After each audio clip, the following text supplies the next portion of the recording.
The police presence in Jewish communities and places of worship will continue here in the city as the Israel-Hamas war continues in the Middle East. CB24's Courtney Heels is live this morning outside Toronto Police Headquarters with more what we're hearing from police about how they're going to be handling these situations, Court.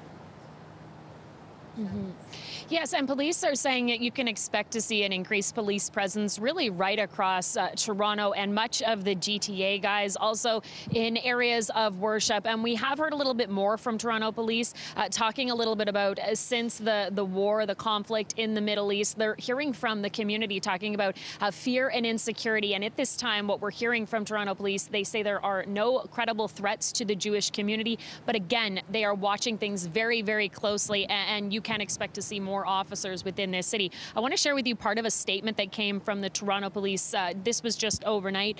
It reads in part, in response to the terror attack in Israel last weekend, the service immediately increased patrol in Jewish communities, along with cultural centers, synagogues, mosques, and other places of worship across the city.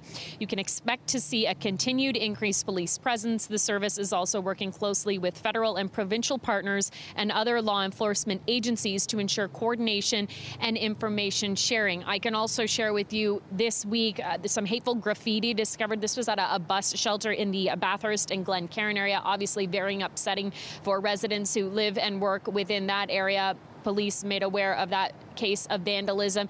We also know police are working with other jurisdictions. So local police working with provincial police, RCMP, that's what we're hearing, even through York Regional Police, the chief acknowledging that they are coordinating, they're sharing information at this time, monitoring any possible threats, any hateful activity. But the message is that police are watching things very closely, and they are, of course, encouraging anyone with any concerns to come forward and share that information. So this morning, we're standing by at Toronto Police Headquarters. We've put in a request to see if there will be any update, but we do expect to see an increased police presence within Toronto, especially around places of worship. Nick, over to you.